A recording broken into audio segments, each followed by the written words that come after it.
Olá, irmãos, saúdo cada um de vocês com a graça e a paz do nosso Senhor Jesus Cristo, amém? Meu nome é Miriam Anitta, estou aqui para a gente juntinho discutir um texto do irmão Lucas Mourão. Ele escreveu esse texto para o Manancial, que é um devocional diário produzido pela União Feminina Missionária Batista do Brasil, que oferece meditações baseadas na Bíblia, que é a palavra de Deus. Bem, eu gosto sempre de deixar esclarecido que eu não ajudei o irmão Lucas Mourão a escrever uma linha, que eu não sou teóloga, não sou pastora, não sou missionária, sou apenas uma pessoa que, como vocês, aprecia, ama a palavra de Deus e gosta de meditar nela. Então, como não fui eu quem escrevi o texto e como eu também não sou teólogo, o que eu vou fazer? Vou ler o texto e contar para os irmãos aquilo que eu entendi, tá bom? Então, vamos pedir ao Senhor que nos ensine o que devemos aprender no dia de hoje, né? Para que nós possamos nos tornar a cada dia cristãos melhores. Senhor Jesus, nós pedimos a Tua bênção, pedimos que em Teu nome Tu possas nos ensinar, ministrar ao nosso coração, que nós possamos entender a importância da Tua mensagem, do Teu amor, da Tua vinda aqui a esta terra, se fazendo carne e habitando entre nós, e a Sua morte na cruz e ressurreição. Obrigada, Jesus, por tudo que Tu tens feito por nós, que nós possamos aprender a valorizar e a contar essa mensagem tão importante. Em Teu nome que oramos. Amém. Bem, irmãos, então nosso texto está em João, capítulo 3, versículos de 1 a 21. E diz assim, olha, Nicodemos visita Jesus, né? E Nicodemos era o bambambam lá da época, ele era uma pessoa muito importante lá na sinagoga, muito importante no ensino da palavra, né? Do Torá, e ele então entendeu que precisava conversar com Jesus. E aí ele foi até Jesus e foi assim, olha. Havia um fariseu chamado Nicodemos, líder religioso entre os judeus. Certa noite veio falar com Jesus e disse: Rabi, todos nós sabemos que Deus enviou o Senhor para nos ensinar. Seus sinais são prova de que Deus está com o Senhor. Jesus respondeu: Eu lhe digo a verdade, quem não nascer de novo não verá o reino de Deus. Como pode um homem velho nascer de novo? Perguntou Nicodemos. Acaso ele pode voltar ao ventre da mãe e nascer uma segunda vez? Jesus respondeu: Eu lhe digo a verdade, ninguém pode entrar no reino de Deus sem nascer da água e do Espírito. Os seres humanos podem gerar apenas vida humana, mas o Espírito dá à luz vida espiritual. Portanto, não se surpreenda quando eu digo, é necessário nascer de novo. O vento sopra para onde quer. Assim como você ouve o vento, mas não é capaz de dizer de onde ele vem, nem para onde ele vai, também é incapaz de explicar como as pessoas nascem do Espírito. Como pode ser isso? Perguntou Nicodemos.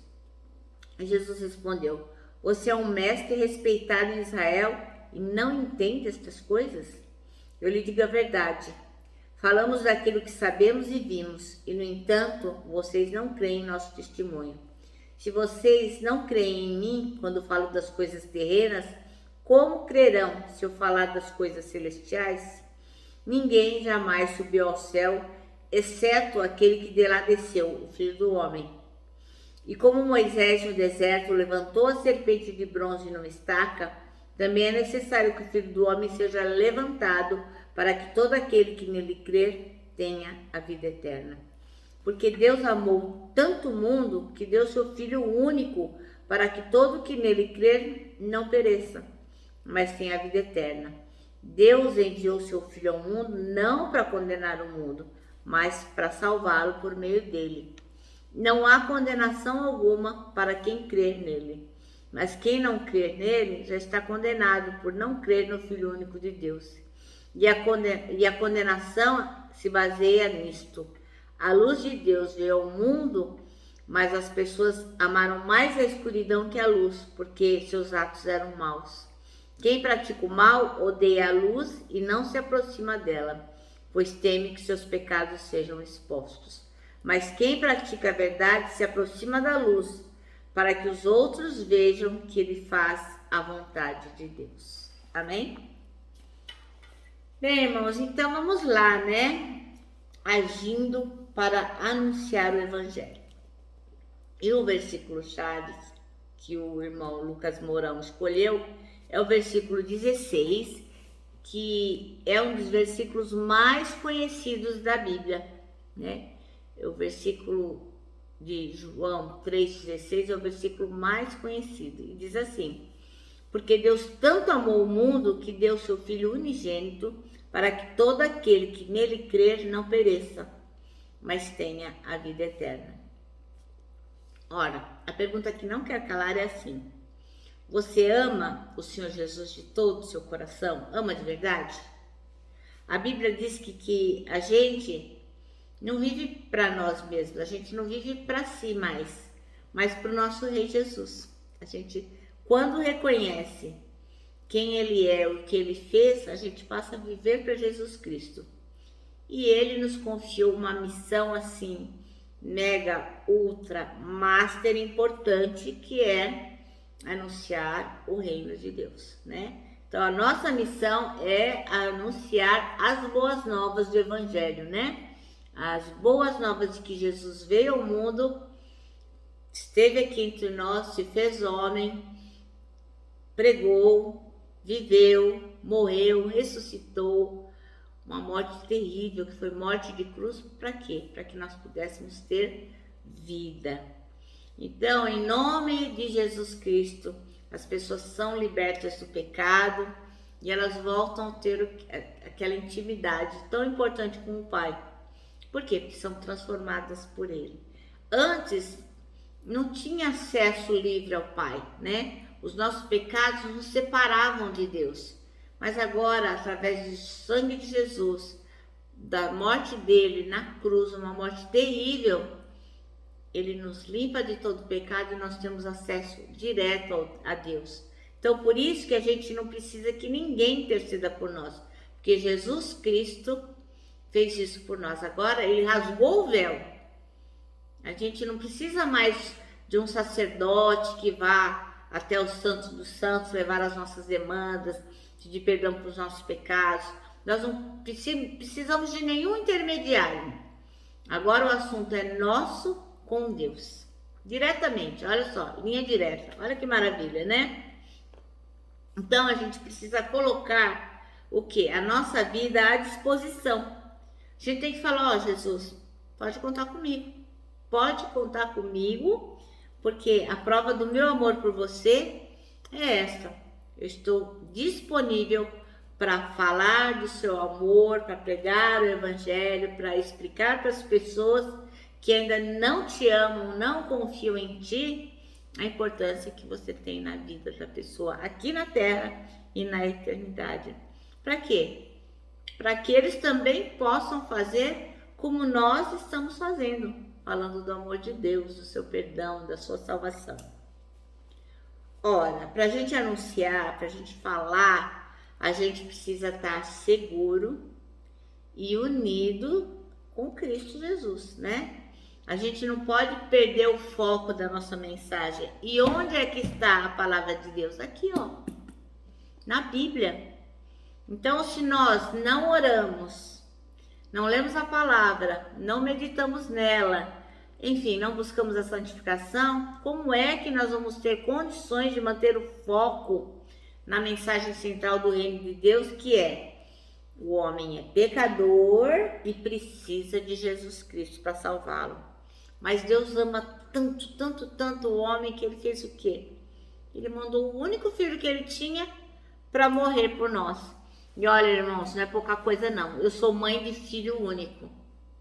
E eu amo tanto meu filho. Eu amo tanto meu filho. Puxa vida, pensar que você só tem aquele filho e dar aquela preciosidade para salvar alguém, é difícil, hein, irmãos? É um amor assim que não dá para explicar. Não dá para explicar.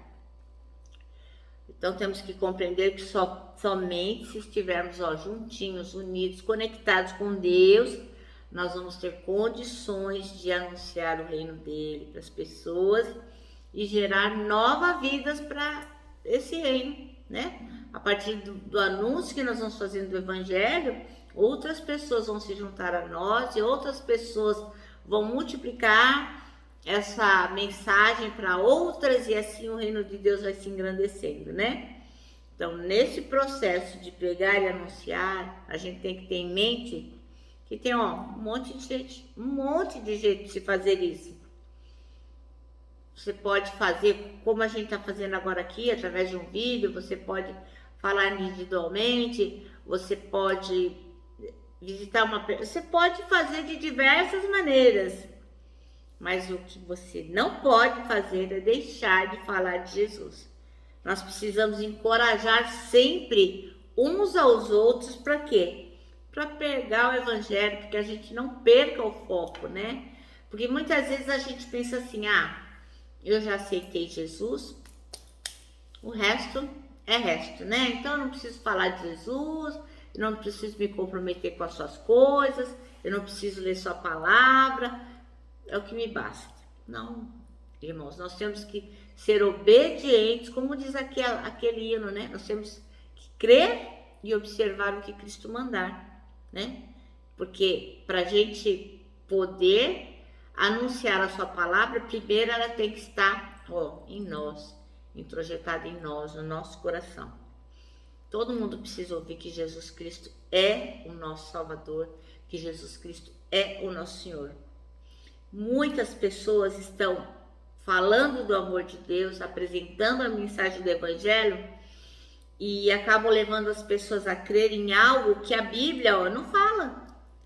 Tem gente que assim acrescenta coisas à palavra de Deus e apresenta um Evangelho que não é o Evangelho que Jesus anunciou, né? Então, as pessoas acham que tem que fazer coisas para que possam ser salvas, né? Então, a gente não faz o trabalho direito e ora pedindo para que as pessoas sejam salvas. Mas nós temos uma responsabilidade sobre isso, né? Nós não podemos fazer com que as pessoas creiam numa coisa que o Senhor não falou. Nós temos essa responsabilidade. Nós não podemos gerar dúvida no coração das pessoas, né? Nós não podemos falar algo de que não está aqui, que não está revelado na palavra de Deus. É responsabilidade nossa de levar a mensagem conforme a gente recebeu. Mas ora, se a gente não lê a palavra, irmãos, como é que nós vamos falar dela? Não tem como, né? Porque aí fica aquele telefone sem fio, né? Eu ouvi, o outro ouviu, o outro falou no ouvido do outro, que vai mandando a mensagem para cima e para baixo. E o que acontece? A mensagem chega totalmente distorcida, né? Então, isso não pode acontecer se nós realmente pregarmos o evangelho verdadeiro. Então, nós temos que orar, nós temos que anunciar o evangelho, mas principalmente fazer isso com foco, crendo que o Senhor vai nos abençoar se fizermos o nosso trabalho direitinho. Você tem que pensar nisso. Vou contar uma pequena historinha bem rápida, só para exemplificar isso. Um homem e seu filho marcaram uma pescaria. E eles foram lá e colocaram a linha e deixaram a linha lá no rio e voltaram para casa. Depois de um tempo, eles voltaram lá e quando voltaram, havia peixe na vara de pescar. Aí o menino fala pro pai, eu tinha certeza que haveria peixe. E o pai falou, é? Por quê? Ele falou, porque eu orei. Muito bem. Mais tarde, passou o dia, mais tarde eles voltaram lá no rio, colocaram de novo as suas varas de pescar e ficaram lá aguardando, voltaram para o chalé, depois voltaram lá, puxaram a vara e qual não foi a surpresa? Havia peixes na vara. E o menino disse, eu tinha certeza que haveriam peixes na língua. E o pai falou, como que você sabe? Porque eu orei. Ah, bacana, legal. E aí, novamente, no outro dia, eles pegaram e colocaram a vara lá, colocaram a linha e voltaram para casa. E mais tarde voltaram lá para ver o resultado do que eles tinham feito. E quando puxaram, não havia nada. E o menino disse para o pai, pai, eu tinha certeza que não haveria nada na nossa vara. E o pai disse, como que você sabe? Ele falou, eu não orei. Ah, você não orou? E por que você não orou? Aí eu não orei porque quando nós chegamos lá no chalé, eu me lembrei que nós não havíamos colocado os anzóis. Havíamos só colocado as linhas. Então, como eu não fiz o meu trabalho, como eu não fiz o que eu deveria fazer, eu não orei, porque eu achei que o certo era eu fazer minha parte para eu poder contar com a parte de Deus. E é isso, irmãos.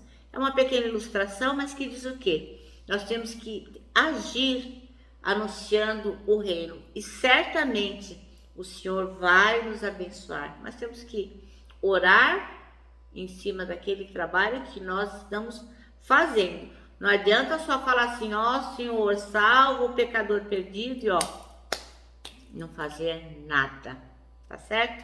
Nosso manancial termina assim, ó. Só há um evangelho que mostra o caminho da salvação. O que a gente tem que fazer, ó? Anunciá-lo. Bom, meus irmãos, eu me despeço aqui com o meu abraço de urso, um abraço fraternal. Lembrando que tanta coisa cabe num abraço. Ó, irmãos, parece um laço. Quero que vocês se lembrem também. Olha, põe isso na sua cabeça, que está lá em Isaías 40:31. Aqueles que esperam no Senhor, ó, terão as suas forças renovadas. E lógico, sairão por aí agindo para anunciar o reino. Amém? Eu me despeço com a minha palavra de ordem, que é gratidão.